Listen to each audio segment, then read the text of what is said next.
Hola, salut à tous, chapitre 21 de Kagurabachi est là et au dernier on s'est arrêté quand Akuri bloque l'attaque de Iyuki et en gros il fait oui c'est toi qui vas sauver, il en sang par terre et c'était ça le cliff du chapitre. Donc première page, on montre Akuri par terre, Akuri Sanadame, Akuri par terre et il en sort et il fait c'est toi qui m'a sauvé. Il dit ça à Chihiro. Le titre du chapitre, c'est Enthousiasme. Ok. Et il est tout par terre et fait pas seulement aujourd'hui. Je te l'ai dit, c'est la seconde fois. J'étais tout prêt quand t'as affronté le gars avec sa foudre. Tu as choisi d'encaisser l'attaque pour nous sauver. Moi et tous ceux dans le coin. Et là, on voit le gars, le Sumotori vers le guichet, il fait ça a l'air d'être un chic type. Et Yuki fait la ferme. Et là derrière, Chihiro sur sa tête, cette fois-là. Et, et là derrière, Akuli continue en disant je suis sûr d'une chose, ce sabre, tu le mérites largement. Il crie ça à Chihiro. Et là derrière, il continue en disant débarrasse-toi vite fait de ces gens pour qu'on aille récupérer Shinichi. Et là, j'ai du mal avec les noms, hein. Iyuki, c'est la fille. Akuli, c'est le gars qui est fan de Chihiro. Ok. Parce que ça commence par des deux, par des H, donc je sais pas, peut-être je me mets un peu les pinceaux dans ma tête. Donc, Iyuki fait. Hein? Qu'en gros, Akuli fait. Débarrasse-toi vite de ces gens. Pour qu'on aille récupérer Siluchi. Derrière, le Sumotori fait. Il cherche Siluchi. Et Iyuki fait. Raison de plus pour l'éclater. Et là, derrière, Chihiro se dit dans sa tête. Non, c'est le gars, c'est Akuli se dit dans sa tête. Je suis dans le mal. Je vais m'évanouir. Et là, derrière, Iyuki fait. Comme je le disais, un objet aussi dangereux doit revenir aux mains de l'État, au Kaminabi. Donc, Chihiro Rukuira, si t'es effectivement un bon gars, coopère et donne-moi le sabre imprégné. Elle dit ça à Chihiro. Et elle continue en disant il n'y a aucune faille au sort de Tafuku, en gros le Sumotori. Personne ne pourra quitter cet endroit avant la fin du combat. Hors de question de te laisser partir. Tu as deux options. Soit tu nous files le sabre, soit on te bute. Et pas longtemps, hein, elle continue en disant et il y a un contrat de mort si tu résistes. Tu mourras comme traître de la nation. Et elle continue et elle fait je dois admettre que ça m'enchante pas de tuer un faiblard. Tu as vaincu Sojo après qu'il ait maîtrisé Kuregumo, pas vrai? Je n'ai pas encore utilisé cette puissance. Si on doit s'y mettre, alors faudrait faire preuve d'enthousiasme. Enthousiasme, le titre du chapitre. Et là, Chihiro se dit dans sa tête, les sabres imprégnés sont dangereux. Je l'ai appris bien assez tôt. Il se dit dans sa tête, et là il fait à Yuki, dans ce cas, et là d'un coup, flashback, on nous montre une image de Sojo, de son père, et, euh, et en gros, et de Iyuki, et là derrière, quelqu'un parle et fait en tant qu'arme de massacre, il n'en reste pas moins. Ah, ok, c'est Sojo qui a dit ça, je me rappelle bien. Il est fait. Parce qu'en gros, on nous montre Sojo, le père de Chihiro et Iyuki. Donc, en gros, c'est des flashbacks dont il se rappelle quoi. Et il se rappelle en gros les souvenirs. Quand en gros Sojo lui avait fait en tant qu'arme de massacre, il n'en reste pas moins des outils pour tuer. Euh, et, euh, et, euh, et là, en gros, on nous montre Iyuki qu'elle lui a fait. La raison même de ses malheurs, c'est le fait que quelqu'un ait manié un de ses sabres. Ok, après ça, Tiro se dit dans sa tête, c'est vrai, les sabres imprégnés ont un potentiel sans limite. C'est pourquoi. Ok, ok, c'est acculé par terre qui s'est dit dans sa tête, c'est vrai, les sabres imprégnés ont un potentiel sans limite. C'est pourquoi c'est toi qui m'as sauvé. Attends, non, c'est Tiro. Tiro se dit dans sa tête, c'est vrai, les sabres imprégnés ont un potentiel sans limite. C'est pourquoi, et là, il se rappelle qu'on Akuli lui a fait c'est toi qui m'as sauvé. Et là, derrière, il reprend son monologue dans sa tête et fait je ne dois pas hésiter. Et là, on nous montre le Sumotori, il fait Yuki, ça arrive. Et, euh, et là, Chihiro se dit dans sa tête je ne le céderai à personne. Et il dit ouvertement Nishiki. Et, euh, euh, et, euh, et là, derrière, il se rappelle en gros son père et se dit pour défaire le mal et protéger les faibles, je dois le maîtriser. Et là, il dit ouvertement on va passer en force. Et il dit ça, derrière, il envoie, il se déplace très rapidement, quoi, il disparaît, on dirait qu'il disparaît, quoi, et, on voit Iyuki qui fait Rikuo, côté. Et là, d'un coup, on voit que, en gros, elle a été protégée, quoi, par des sortes de choses qui sont sorties du sol comme des racines, quoi. Elle était proche de l'attaque que Chihiro allait envoyer. Et derrière, Yuki se dit dans sa tête, selon Kazane, Agiwara et les autres, selon Kazane, Agiwara et les autres se sont fait avoir par sa vitesse foudroyante. Et ça, c'est la vitesse suprême qui a eu raison de l'autre. Ça dépasse entendement. Et là, on voit Yuki qui fait, je t'aurai. Et là, derrière, elle se dit dans sa tête, non, non, non, c'est Chihiro se dit, il continue, mais c'est une fille. Pourquoi il dit il? Peut-être qu'il pense que c'est un garçon. Bon, en gros, il se dit dans sa tête, il continue à libérer ses flammes pour me tenir à l'écart. Mais je vois l'ouverture. On voit Chihiro qui essaie d'attaquer dans le dos.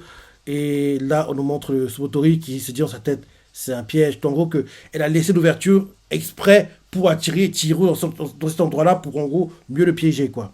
Donc, en gros, euh, quand en gros Chihiro approche pour en gros trancher Iwiki, quoi. Iwiki arrête le sabre, en gros, elle bloque le sabre, en gros le plat, quoi. En gros, pas le côté tranchant, mais le plat avec ses deux mains comme ça, quoi.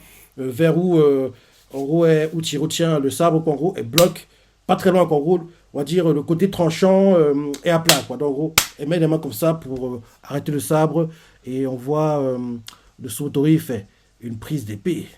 Et, euh, et là, on voit que, en gros, elle trouve bizarre, elle fait son sabre court. Parce qu'en gros, Tiro avait anticipé que c'était un piège. Donc, en gros, il n'a pas utilisé le sabre, son sabre normal. Quoi. Il a utilisé le petit sabre qu'il a parce qu'il a deux sabres. Il a le sabre normal et un plus petit. Quoi. Donc, il a utilisé le petit pour berner Iwiki. Et Iwiki, en gros, a pensé attraper le sabre imprégné. Mais en fait, non, c'est le petit sabre qu'elle a attrapé. Et elle fait son sabre court, je savais. Et là, on voit que Tiro est derrière elle. Et Tiro lui fait comment réagirait un puissant combattant. Et là, on voit le Sumotori choqué, il fait il a laissé choper le sabre après l'avoir échangé. Il a écrit fais gaffe. Et on voit Chihiro qui fait le mouvement pour trancher, quoi. Et l'épée s'arrête juste devant le front de Iyuki, on dirait. Oui, il s'arrête juste devant le front. Et on voit même qu'elle en sent. Non, il a blessé, il a tranché au front, quoi. Le sang dégouline, quoi. Et en gros, elle touche en gros avec son, elle touche le sabre avant qu'il ne puisse complètement lui trancher le crâne, quoi. En gros, on dirait qu'elle le repousse un peu, mais le sabre touche ton front quand même et elle saigne en gros du front et énervée, elle fait petit insolent. Et là, on voit le Sautori choqué, il fait quoi? Il se dit dans sa tête, il fait quoi? Et, et, euh, et là derrière, il dit ouvertement quoi? Et il se dit dans sa tête, il aurait pu l'esquiver. Et là, Chihiro fait. Il a fait exprès. Et là, derrière, on voit Iyuki qui fait crève. En gros, elle envoie une sorte de loup de feu, quoi, qui attaque Chihiro dans le dos. En gros, on comprend qu'elle a encaissé l'attaque volontairement pour immobiliser Chihiro et comme ça mieux l'attaquer derrière avec en gros ses attaques de flammes, quoi. Donc, en gros, la sorte de loup de feu, quoi, entre en collision avec quelque chose, explosion. On ne sait pas si Chihiro a été touché. Non, il n'a pas été touché, il a réussi à éviter. Apparemment, vu qu'en gros, on le voit qu'il s'est éloigné du lieu de collision, quoi. Il est là derrière Yuki fait. Je me répète, mais il va falloir faire preuve de plus d'enthousiasme.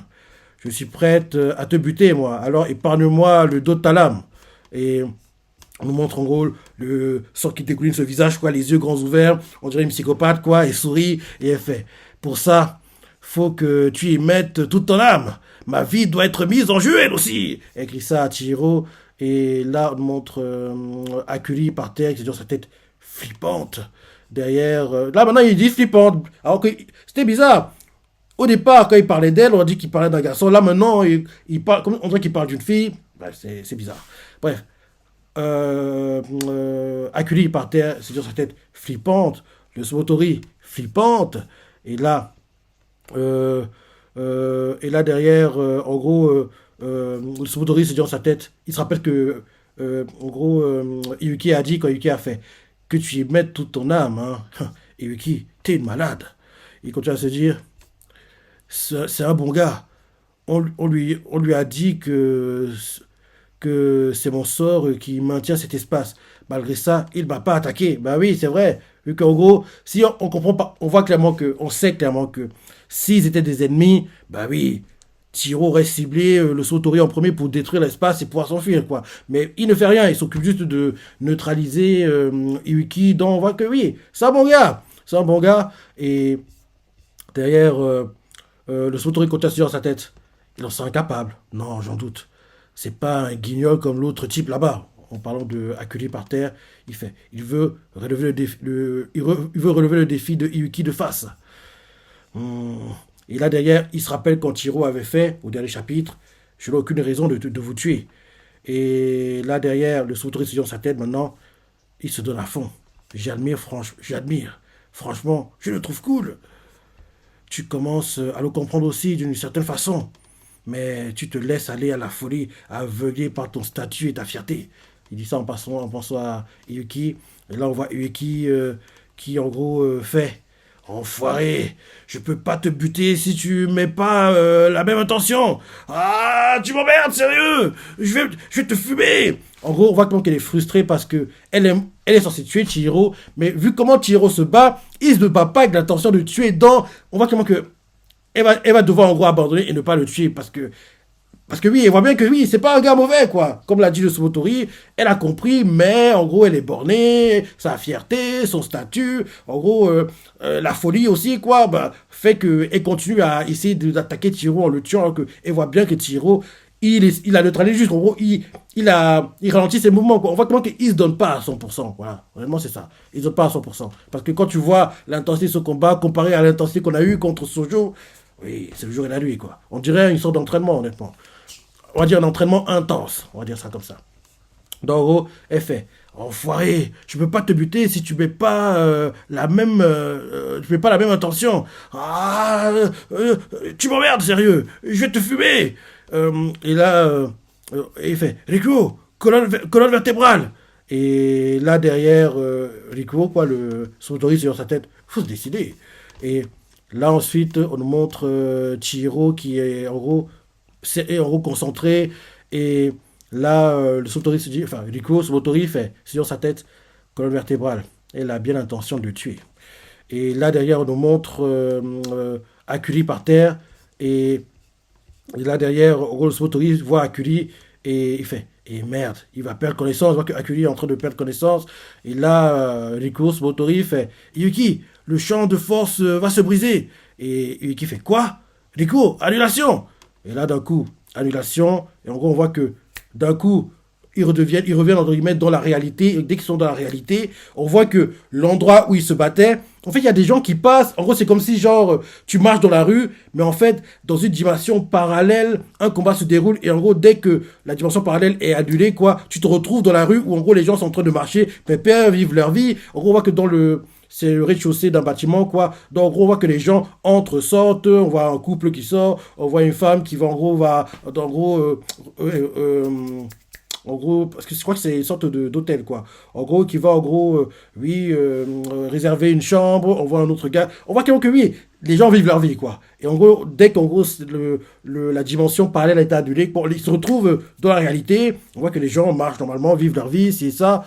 Et là, d'un coup, on voit des gars, quoi, au rez-de-chaussée qui remarquent que Yuki, il a des trous bizarres. Et Yuki fait Ah. Et là, Rico l'attrape. Et là, Yuki, fatigué, fait Tafuku, il est passé où? Et Yuki fait Il est parti en prenant l'autre idiot. Et là, derrière, Yuki fait Ah, pourquoi le sort a été brisé? Et là, Rico fait L'autre combattant a perdu connaissance. Ça a mis fin au défi.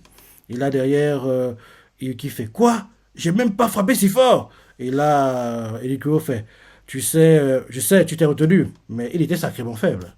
Hmm. Et il continue en disant, c'est quoi la suite? Et Iyuki fait, bah, on sait ce qu'il cherche. Alors, on va le chercher nous aussi. Et là, changement de point de vue, on montre un autre endroit, quelqu'un fait, ah, cette année s'annonce folle. Et là, on nous présente un gars en costard qui, en gros, il a une moustache. Il a un truc qui cache son œil gauche. Et on dirait qu'il a même une tache de naissance ou bien une cicatrice, quoi. Le gars s'appelle Kyora Sazanami. On comprend que c'est un gars de la famille de Akuri. Et c'est le chef de la famille Sazanami. Commissaire, priseur principal du Rakuzaishi. Ok. Donc, en gros, Kyora Sazanami nous fait. Après tout, ok, on comprend que c'est lui qui parle qu'on nous montre le bâtiment après que Yuki ait fini son speech. Donc, oui, il fait. Cette année s'annonce folle. Après tout, l'objet vedette de cette année est sans précédent. Le sabre imprégné Siluchi, manié par un maître épéiste durant la guerre. Il n'a pas son égal, même parmi les 6 lames sacrées. L'ultime chef-d'œuvre de Kurishigeru Kuira. Son chef-d'œuvre, c'est celui que son fils a actuellement. Parce que oui, peut-être que avant que. Parce que il est censé savoir, parce que la news s'est répandue. Et je vous dis même qu'il doit avoir des espions, des gars du monde de l'ombre dans les Kaminabi, quoi. Donc il doit savoir que oui, en gros, Chihiro a un sabre. Et là, il dit que oui, Siluchi, c'est en gros. Oui, le meilleur sabre fait par, en gros, Orokuira, mais en fait, non. On sait tous que le meilleur sabre qu'il a fait, son chef-d'œuvre, ce sabre qu'il a donné à son fils, que son fils manie actuellement. Bref, je redis. Il Kyora Sasami, chef de la famille Sasami, commissaire-priseur principal du Rakuzaishi. Donc, en gros, il nous fait cette année s'annonce folle. Après tout, l'objet vedette de cette année est sans précédent. Le sabre imprégné Siluchi, manié par un maître épéiste durant la guerre. Il n'a pas son égal, même parmi les 6 lames sacrées. L'ultime chef-d'œuvre de Kurishigeru Kuira. On voit qu'en gros, observe en gros la boîte en gros, dans laquelle est le sabre, et au qui veut la toucher, et il fait. Mais, mais de par son contrat de mort, sa vraie valeur reste impalpable. Mhm. Oui, on dirait que. Et là, on nous montre quelqu'un qui est en gros bloqué dans une sorte de cellule. Le design de dos, bizarrement, on dirait que c'est Sojo. D'ailleurs, même qu'on avait vu déjà, il y a au chapitre où Sojo meurt, vers le cliff, on avait vu le même décor, quoi. Comme si Sojo n'était pas mort. Je sais pas, on dirait qu'il n'est pas mort. Hein. Bon, moi, quelqu'un de dos, et, et ouais, on dirait que c'est Sojo, hein. Mais bizarre, parce que pourquoi on nous cache le visage du gars? Parce que le gars il est assis, on voit juste de dos, quoi. Mais la silhouette fait penser à celle de Sojo. C'est bizarre. On dirait qu'il y a une sorte de prison, quoi. Euh, et là, le boss des Sazanami, quoi, il continue en disant, du moins, pour l'instant, peu importe les perturbations à venir, nous protégerons l'Akuzaishi comme chaque fois. Enfin, cela dit, et là, on nous montre Chihiro, et puis Akuri, on nous montre Iyuki et le Sumotori, quoi. Et là, on nous montre ensuite le boss des salariés, quoi. En gros, dans une salle, au milieu, en gros, d'une sorte d'estrade. Et le design fait penser, en gros, on dirait en fait une salle où, en gros, on fait les combats de sumo, quoi. Parce que le décor est un peu similaire, quoi. Et on le voit qui fait, je me sens quelque peu nerveux. Et là, chez Chanoumet, à l'approche de l'ouverture des enchères, les intérêts de chacun se dessinent. Et là, le gars de dos qu'on nous cachait, quoi, on nous montre un peu plus. C'est qui ce gars? Non, non, non, non, non, c'est pas Sojo. C'est pas. Peut-être. Non, c'est pas lui. Je pense pas que ce soit lui. Parce que le gars, on voit clairement qu'il est, oui, il est pas, en gros, les cheveux longs, on dirait qu'il s'est pas lavé pendant des jours, il a, en gros, une barbe de 3 jours, et, oui, on dirait un peu Sojo de dos. En plus, il a les cernes à la Sojo, ouais, il a les mêmes cernes que Sojo. Donc, peut-être qu'il n'est pas mort, en fait, hein. Et là, c'est la fin du chapitre. Ouais, ouais. Ouais, bon chapitre, comme d'hab. J'ai hâte de lire la suite et la semaine prochaine, n'oublie pas, en gros, sort la réimpression du tome un et j'espère que ça va cartonner parce que là, oui, j'aimerais que le tome 2 quand il sort, qu'il nous fasse dans les... Allez, en première semaine, qu'il nous fasse dans les 25 000. 25 000 et que, je sais pas, qu'il lutte pour... Allez, il a lutté pour le top 30. Là, il lutte pour le top 20 et top 3, top 10 et ainsi de suite. Et il se stabilise dans le top 10 à chaque fois. Bref, on n'y est pas encore, mais on va y arriver parce que oui, le manga est bien et il n'y a aucune raison pour que les choses tournent mal. En plus, j'ai essayé de bronzer un peu sur le mangaka. Il est très jeune, hein. Apparemment, il a 23 ou 21 ans. Enfin, je suis plus trop sûr. 23 ou 21 ans, il a commencé à dessiner pendant le Covid, quoi, apparemment. Que oui, c'est un jeune homme, quoi. Et c'est bien de voir des nouveaux comme ça percer, quoi. Donc c'est cool. Donc c'est cool. Et oui, bon chapitre. Tu vois ce que t'en as pensé. Oui, le combat, Chiro, oui, Yuki, il est sympa, mais on voit que Chiro ne zone pas à 100%. Ils ne sont pas à 100%. Et oui, la vente aux enchères va enfin commencer et j'ai hâte qu'on nous présente tous les gars de l'obscurité, les gars de l'ombre, les gars qui contrôlent le Japon dans, en gros, les coulisses. Bref, bien qu'on voit tous ces gars-là parce que c'est les gars les plus dangereux du manga, quoi. Donc, voilà. Bon chapitre, ça a pensé, partie préférée, laissez des commentaires, like et... Allez, salut.